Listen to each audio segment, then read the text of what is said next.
이제 제가 우족을 차려고 하는데요. 우족을 차기 위해서는 좀 복잡한 과정들이 많습니다.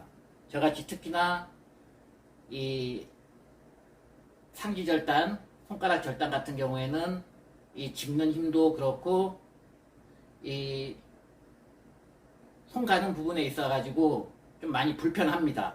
그래도 제가 오늘은 우족을 차고 외출을 해보도록 하겠습니다. 이제부터 우족 차는 그 방법을, 아니지, 방법보다는 우족을 어떻게 차는지 보여드리겠습니다. 일단 이렇게 겉에 신는 스타킹이 있어요. 겉에 신는 스타킹은 일단 신어야 되고요.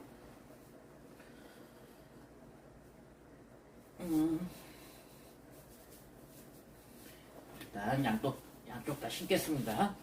스타킹을 이렇게 신고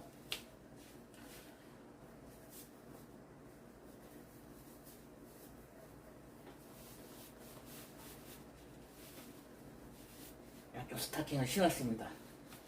양쪽 스타킹을 신었고 이제 우족에 실리콘으로 되어 있는 겁니다. 실리콘으로 되어 있는 거고요. 자, 이제 이걸 차도록 하겠습니다. 근데 이게 의외로 좀 실리콘으로 되어 있다 보니까 좀 타이트한 감이 있어서 차기가 좀 불편해요. 근데도 일단은 외출을 위해서는 차야겠죠. 그래서 차보겠습니다. 이게 저는 손가락이 없다 보니까 이 우족을 차는데 되게 불편해요. 불편한데, 근데 어쩔 수 없이 외출을 하기 위해서는 우족을 차야 제가 조금이라도 걸을 수 있기 때문에 우족을 차는 겁니다.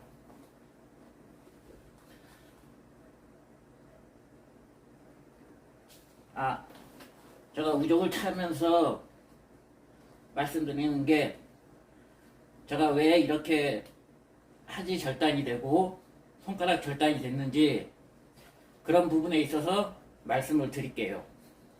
혹시 여러분들 버거시병이라는 병 들어보셨나요? 버거시병?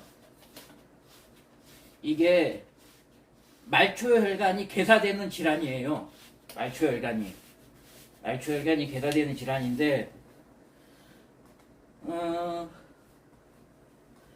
이게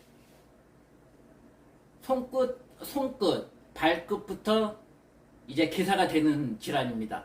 괴사가 되는 질환이고, 저 수술을 한 60번 이상 했어요. 60번 넘어서는 숫자를 세보지를 않았어요. 60번까지는 어느 정도 기억을 하는데, 그 다음부터는 숫자를 안 세봤어요. 그만큼 수술을 많이 했었습니다. 이제 발가락도 끝에서부터 하나 자르기 시작했고, 손가락도 한마디 자르기 시작해서 지금 이렇게 하지 절단이 돼 있고 손가락이 다 절단이 되어 있습니다. 일단 제가 우족을 차는 과정이니까 일단 우족을 차고, 제가 나머지 이 병의 질환에 대해서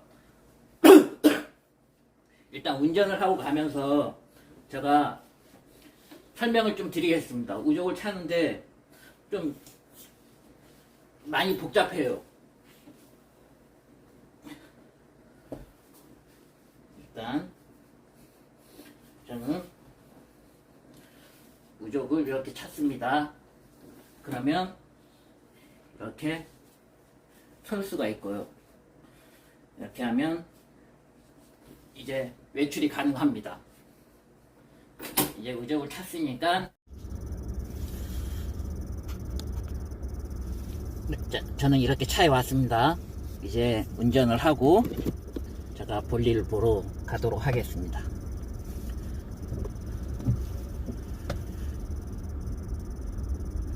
저는 물론 지금 중증장애 1급이고 하지 양쪽 다 절단을 하고 손가락을 모두 절단을 했지만도 저는 그냥 일반 차량을 운전하고 다닙니다. 보통 지체장애인 분들이나 그런 분들 보면 이제 여기 악셀 레버라든가 브레이크 레버가 이렇게 잘 달려 있는데 저는 그냥 일반 차량입니다. 아무것도 없는 일반 차량이고요.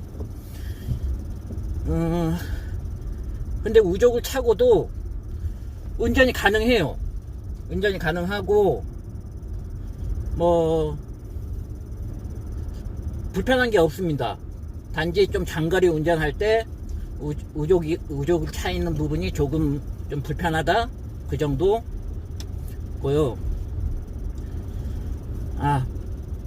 저 이제 그 버거시병에 대해서 제가 설명을 좀 드릴게요. 그 버거시병이 어떤 병이냐, 아까도 말씀드렸듯이 말초 혈관부터 이렇게 개사가 되는 병이에요. 이제 예전에 버거시라는 그 의사가 1908년도인가 그때 처음 그 분이 이 병을 발견했다 그래갖고 버거시병이에요. 왜 우리 흔히들 희귀병 하면 뒤에 C자 붙는 질병들이 많아요. 의외로 C자 붙는, 그래서 그 이름을 따서 머머시병, 머머시 질환 그렇게 얘기하는데, 이 버거시 질환이 희귀난치성 질환이에요. 희귀난치성 질환. 희귀난치성 질환인데 저도 28살 때 처음 이 병이 왔어요. 이 병이 왔고, 그 축구를 하는데 발가락에 물집이 잡혔던 거예요. 발가락에 물집이 잡혔는데, 이게 그냥 평상시 같으면 그냥 천천히 좋아질 그런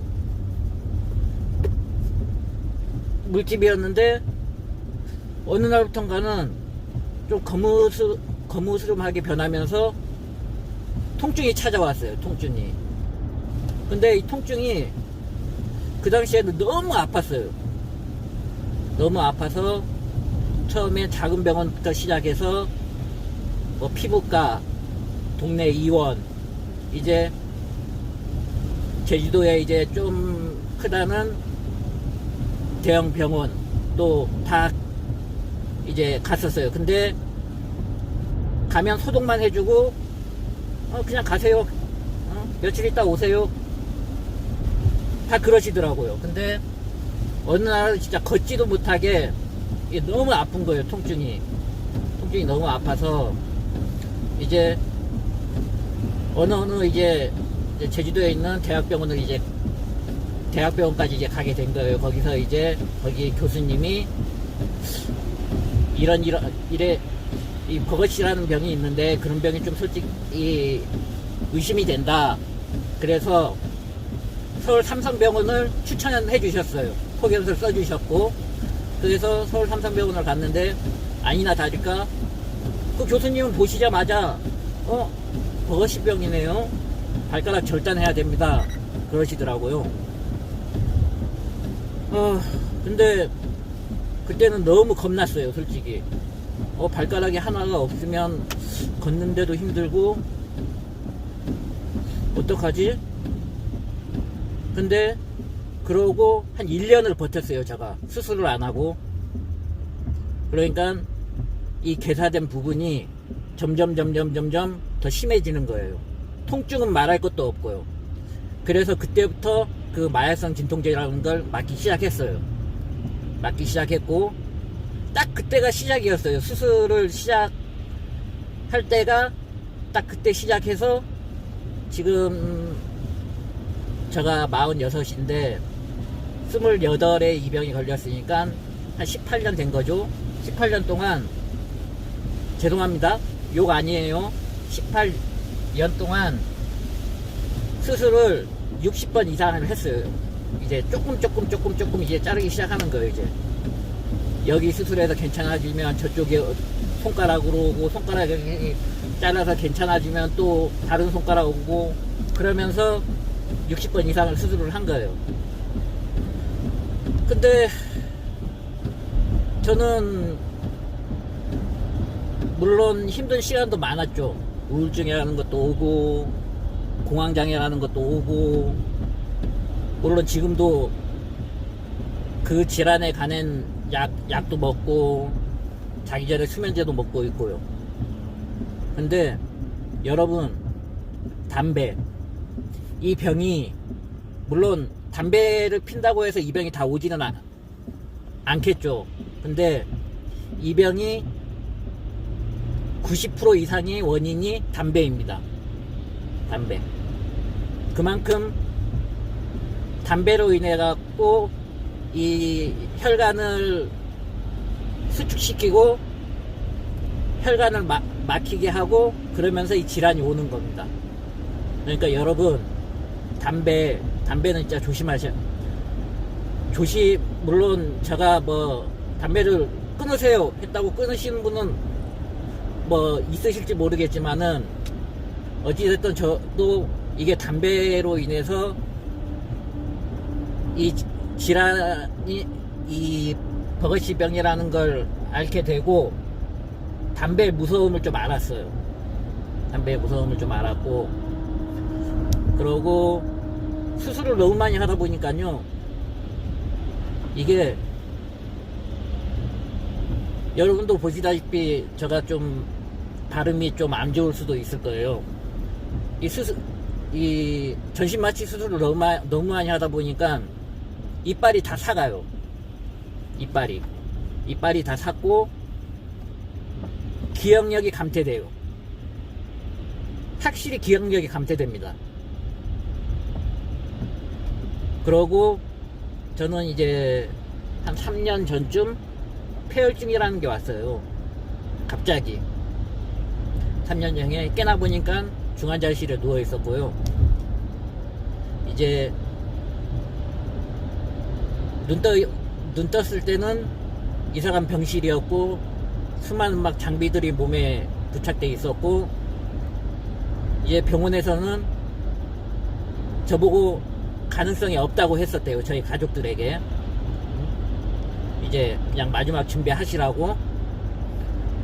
근데 그때 이제 오른쪽 다리 밑을 이제 절단을 하게 된 거예요. 무릎 밑으로. 폐혈증이라는 게 몸 안에 어찌됐든 염증 수치가 올라가고 그러다 보면은 이게 폐혈증으로 이제 올 수가 있는 거예요. 그래서 처음에는 병원에서 힘들 것 같다, 가족분들 와서 모두 봐라, 그렇게까지 했었고요. 이제 제가 눈을 떴을 때는 한 달이라는 시간이 지났어요. 한 달 정도, 한 달이라는 시간이 지났고, 깨다 보니 다리가 한 짝이 없었고 등 뒤가 너무 아팠어요. 허리 있는 쪽이. 그래갖고 나중에 일반 병실로 이제 옮겨지면서 제가 이제 욕창이라는 게 온 걸 알았고요. 그 다음 이제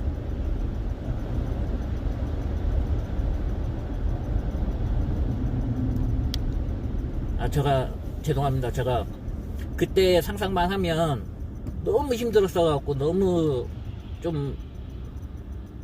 힘든 시기였어가지고 몸무게가 제가 한 65kg 정도 나갔었어요. 그 당시에.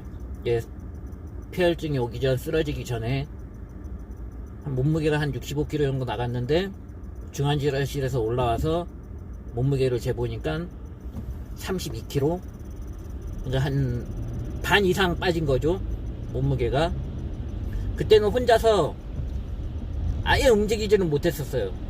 일어나지도 못했었고, 뭐 옆으로 드러눕지도 못했었고, 옆에 간병인분이 이렇게 돌려주고 일으켜주고, 물론 먹는 것도 못 먹었었고요. 그렇게 해서 이제 양쪽 다리가 절단이 된 거예요. 양쪽 다리가 절단이 되고, 저는 원래 중장비를 했었어요. 포크레인이랑 덤프트럭이랑 했었는데, 물론 지금도 간혹 이제 스페어라는 걸 가서 타요. 스페어. 하루 일당을 받고 가서 일내주는 그런, 이제 저는 18년이라는 시간 동안 장애가 있어도 일은 계속 했던 것 같아요. 대형차만 한 20년, 이제 아프기 전에 했던 헬스랑 제가 장애가 된 이후에도 계속 중장비 일을 했던 것 같아요. 그래갖고 뭐 어쨌든 가장으로서 가정을 꾸려야 되니까요. 이제 그런 책임감도 컸었고, 이제 좀 힘든 시간이 좀 많았던 것 같아요. 근데 지금은 많이 좋아진 것 같아요. 제가 이렇게 유튜브를 할 거라고는 제가 생각도 못 했거든요. 생각도 못 했고, 시속 80km 과속 아, 신호 단속 구간입니다. 뭔가 소통할 수 있는 창구를 찾아야겠구나 생각한 게 저는 유튜버를 선택을 한 거예요. 물론 제가 몸이 불편하다 보니까 일반 분들에 비해 뭐 촬영 횟수도 적을 수도 있고 많이 부족할 수 있다는 것도 알고 있어요. 알고 있고, 근데 제가 집에 항상 이렇게 있으면 항상 보는 게 유튜브더라고요. 유튜브.